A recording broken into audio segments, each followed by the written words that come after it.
이제 이재명 대통령이 당선이 된 이후에 여당 지도부도 이제 새로 꾸리게 되죠. 먼저 원내대표 경선이 있는데 이른바 명심을 두고 두 후보가 경쟁을 벌이고 있는데 영상부터 좀 보도록 하겠습니다.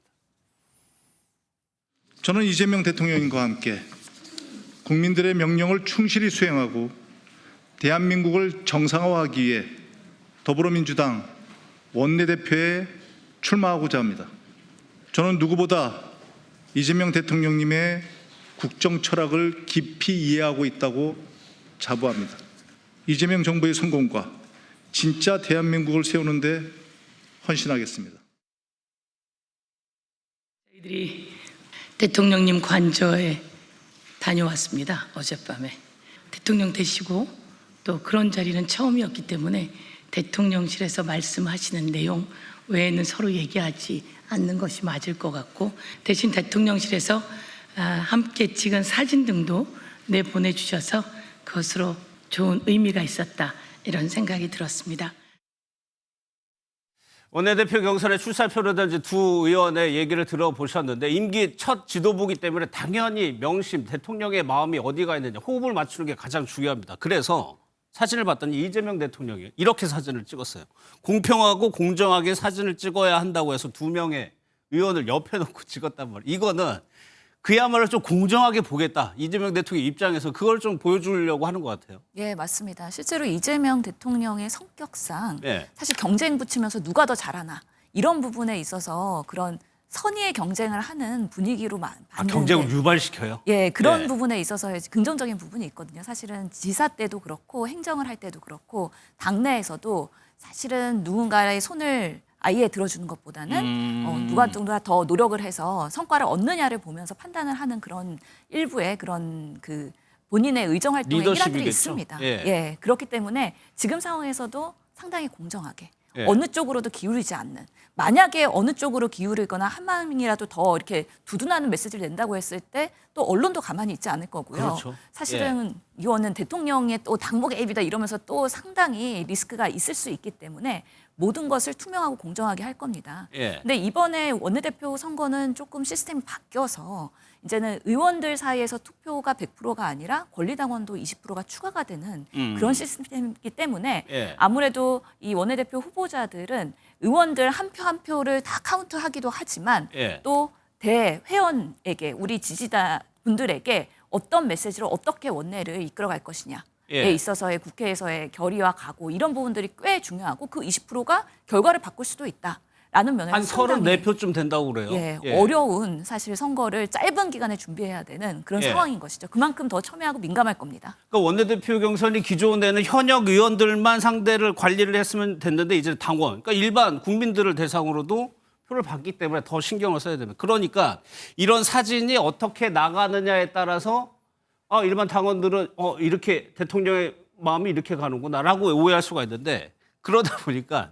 최 의원님, 김병기 의원이나 서영교 의원은 이렇게 본인을 홍보하고 있습니다. 같이 찍은 사진인데 김병기 의원도 그렇고 서 의원도 그렇고 본인과 찍은 것처럼 편집을 한단 말이에요. 그만큼 중요하니까 그러겠죠, 대통령이.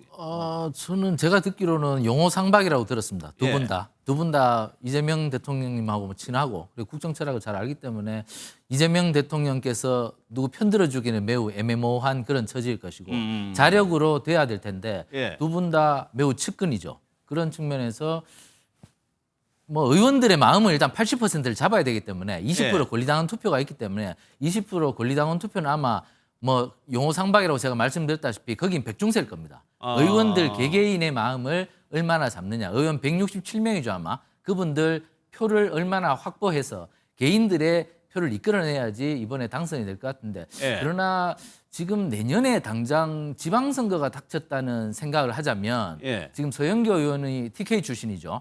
그러니까 TK에서 만약에 내년에 대구시장이나 경북도지사 하나 정도 갖고 온다면 이재명 정부의 국정동력은 굉장히 날개를 더 달 수 있겠죠. 그렇기 때문에 서영교 의원이 저는 약간 유리할 수 있다고 봅니다. 그리고 이번에 그 대구 경북에서 이재명 대통령께서 안동에서 처음으로 대구 경북에서 처음으로 30% 이상의 득표율을 올렸습니다. 예. 그러한 아마 성과도 서영교 의원이 거뒀기 때문에 예. 그런 측면에서 지금 당장 이재명 대통령에서 가장 관심 있다는 쪽이 부산시장이라고 하지 않습니까? 이재명 대통령께서 만약에 부산과 대구 경북을 다 내년 지방선거를 싹쓸이 해버리면 그야말로 내년 국민의힘은 사실상 정당으로서 존립 근거가 가질 수 있겠느냐 이런 예. 것이 있기 때문에 서영교 의원이 아마 그러한 지역 확장성 내년 예. 지방선거를 노린 당의 강한 정부 여당 이것을 예. 내세운다면 조금 더 표를 더 얻지 않겠느냐 저는 이렇게 조심스럽게 예측을 한번 해봅니다. 예. 서영교 의원은 이제 단체 사진을 편집을 한 거라고 하고 김병기 의원은 이제 3명이 찍은 사진을 이제 서 의원을 이제 잘라낸 거예요. 실제로 그럼 현역 의원일 때 원내대표 선거하면 현역 의원들의 표심 중요하기 때문에 어떻게 후보들은 어떻게 막 전화하고 막 그럽니까? 예, 실제로 전화하기도 하고요. 아니면 의원실에 찾아오기도 하고요. 그래서 아주 적극적으로 따로 만나갖고 뭐 내가 당선이 되면 어떤 부분에 있어서 어떤 미래가 너한테도 긍정적일 도와주겠다. 것이다. 약간 그런 뭐 약속을 하기도 하고 다양하게 그렇게 이루어지는데요. 사실 의원들은 골머리를 앓습니다. 원내대표 선거가 제일 어려운 선거거든요. 아, 그래요? 예, 왜냐하면 직접적으로 의원들 표 하나하나를 계산을 하기 때문에 예. 신현영은 동그라미 또는 신현영은 우리 편은 세모 뭐 이런 식으로 정말 하나하나씩 다 그어가면서 몇 표가 본인한테 득표가 될지에 대해서 후보 입장에서는 캠프가 돌아가고 있습니다. 예. 그런 면에서 내 의사를 명확하게 처음부터 밝혀서 적극적으로 도와서 만약에 원내대표가 되면 나중에 원내대표 내에서의 당직을 얻기도 하고 아니면 뭐 지방선거에서의 득이 있을 수 있고 아니면 이제 후반기에 상임위 배분에 있어서도 내가 원하는 데를 갈 수 있기 때문에 원내대표의 권한이 상당히 당 내에서는 중요하기 때문에 예. 결국에는 막판에는 될 사람 그리고 가능성이 높은 사람한테 의원들이 쏠림 현상이 나타나기도 합니다. 그러면 신영께서 뭐 지금은 당밖에 뭐 현직은 아니지만 어떤 게 가장 큰 변수가 될 거라고 보세요? 실제로 지금 두 분 다 사실 여당의 원내대표로서는 역할하시기에 매우 중요한 그런 예. 역임을 하실 수 있는 자질은 있다라고 보이는데요. 결국에는 여당이기 때문에 원내를 끌고 나가는 데 있어서 너무 일방적이면 안 되고 또 통합을 하는 방식으로 또 국민의힘과 개혁신당과도 예. 소통을 잘할 수 있는 원내 이미지가 매우 중요하다고 저는 생각을 하거든요. 그것이 또 대통령 지지율과도 연동될 수도 있고요. 그런 면에서 어떻게 포용하고 그리고 통합할 수 있는 리더십을 잘 이끌어 가겠느냐. 예. 그러면서도 우리 지지자들이 원하는 개혁 과제들 이런 것들을 입법으로서 속전속결로 또 능수능란하게 할 수 있겠느냐. 예. 그런 약간의 일머리 그리고 의정에 있어서의 리더십 이런 것들이 중요한 변수가 될 것 같은데요. 예. 사실은 친소 관계가 많이 작용하면서 표가 의원들은 또 가기도 하기 때문에 예. 다양한 팩터들이 있어서 사실 예측은 어려운 상황입니다. 예. 일단 서 의원은 따로 이재명 대통령과 사진을 찍었는지 정확하게 좀 확인이 되지는 않는 것 같습니다. 그러다 보니까 만찬에서 또 하나 지금 화제가 되고 있는 것이 그 관저 안에 수영장, 조그만 수영장 같은 게 있었다는 것이 거기 참석한 의원들의 목격담입니다. 이거를 민주당에서는 혹시 반려견 수영장 아니냐라고 좀 의심을 하고 있다고 하는데 김병주 의원 얘기부터 한번 들어보겠습니다. 대통령 관전의 일부 공간도 둘러봤습니다. 특히 제 뒤에 보이는 수영장이 눈에 띄었습니다. 가장 깊은 곳은 한 50에서 1m 정도로 보였습니다. 길이는 5에서 6m 정도로 불과합니다. 이 때문에 강아지 수영장이 아니냐는 추측이 설득력을 얻고 있습니다. 수돗물 사용량이 터무니없이 많다는 의혹 또한 제기된 바 있습니다. 강아지 수영장과 무관치 않아 보입니다. 글쎄요, 저희가 가지고 있는 거는 이 사진밖에 없어서 이 용도가 도대체 무엇이냐라고 한 부분인데 김병주 의원 말처럼 강아지 수영장으로도 보이기도 하고 전 대통령실 측 인사들 얘기들처럼 조경용 수경시설로 보이기도 하는데 글쎄요, 최 의원님 이게 뭐 갑자기 좀 화제가 되고 있어요.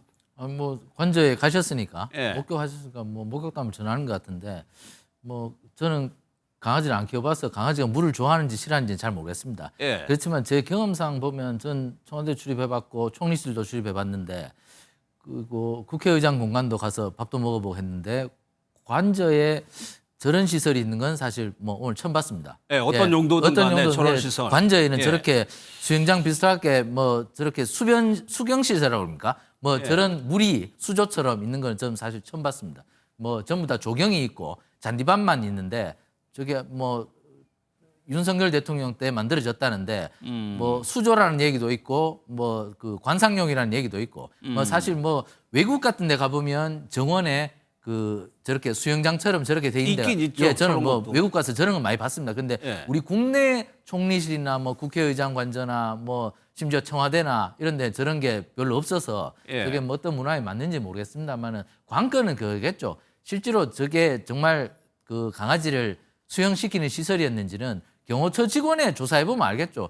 예. 유일하게 목격하는 사람들은 경호처 직원들이니까 지금 뭐 이미 이재명 대통령께서 정권을 잡으셨으니까 예. 뭐 내부 감찰을 통해서 정말 강아지 수영시설이 맞는지 경호처 직원들 불러서 조사하면 뭐 한두 명만 불러도 다 알아보려고 하면은 금방 어려운 사안은 그렇습니다. 아닌 것 금방 같아요. 나옵니다. 그렇게 뭐 의혹을 뭐 확산시킬 필요 없는 것이고 그렇게 부르면 나오기 때문에 저것이 맞다면 사실상 저런 것은 사실 개를 뭐 목욕시키는 시설, 목욕이 아니죠. 수영시키는 시설을 그 대통령실 관저에 놔둔다면 지금 국민 정서에도 맞지 않고 네. 그리고 굉장히 낭비적 시설이겠죠. 그렇다면 저것은 뭐 처벌은 모르겠습니다. 적어도 저런 시설을 했던 담당 실무자들은 징계를 받아야 되겠고 저것이 아니라면 쓸데없는 의혹을 확산시킬 필요는 없는 것이고 어쨌든 진상규명은 경호처 직원을 불러서 하면 될 것이다. 예. 그렇기 때문에 엉뚱한 괜히 그 말들을 확산시켜서 서로 뭐 저게 사실 뭐 별로 중요한 문제는 아니지 않습니까? 예. 그런 빨리 의혹을 빨리 그 규명을 하여서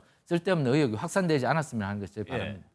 그러니까 민주당에서는 그 관저의 수돗물 사용량이 너무 많다 이 얘기는 지속적으로 좀 해 왔었잖아요. 예, 그렇기 때문에 아직까지도 원인을 제대로 규명을 못했기 때문에 이런 의혹까지도 연결되는 거 아닌가라는 생각이 듭니다. 실제로 이 수영 시설이 성인이 쓰거나 아니면 유아용으로 하기에는 사이즈가 맞지가 않는 거잖아요. 얕다는 거죠? 예, 예. 결국에는 2m 곱하기 6m 곱하기 50cm의 수심인데 그러면 보통은 반려견들이 수영하는 그런 깊이로 예측이 될 수밖에 없는 거고 실제로 보면은 우리 반려동물 키우는 분들도 바다 가면 바다 수영하는 그런 강아지들도 볼 수가 다른 있거든요. 강아지들이 있죠. 예, 그래서 처음에 만들 때 어떤 취지로 했는지는 모르겠지만 지금 뭐 윤석열 대통령 경우에도 6마리의 반려견 그리고 5마리의 반려묘를 키웠단 말이죠. 예. 이 동물들이 결국에는 정원에서 놀다 보면은 수영장 들어가가지고 또 놀기도 할 것 같은데 그림에서도 보다시피 이렇게 계단이 있어요. 그렇다면은 누군가가 들어갈 때 안전하게 들어갈 수 있도록 그런 의도를 가지고 만들었다라는 저 생각이 들기 윗부분에 때문에 이제 턱이 있다는 말씀이시죠? 예, 단순한 예. 조경용은 아닐 것 같고 특히나 뒤에 한옥이 있잖아요. 정자가 있어요. 만약에 조경용이라 그러면 저는 연못 같은 거를 오히려 조성할 것 같은데 왜 하필 수영장처럼 만들었느냐. 결국에는 반려견 목적이 아니겠느냐라고 합리적인 의심은 할 수 있다. 예. 그리고 윤건영 의원실 제보에서도 이런 뭔가 반려견들의 이런 용도로 활용됐다라는 제보도 일부 있다고 해요. 예. 그런 면에서 아직까지는 명확하게 규명 안 됐지만 이거는 예. 조금 더 소명할 수 있는 기회가 앞으로 있을 것 같다라는 생각이 듭니다. 예, 지금은 뭐 워낙 중차대한 일들이 많기 때문에 여기까지는 신경을 못 쓰겠지만 이후에라도 좀 대통령실이 입장을 낼지 한번 보겠습니다.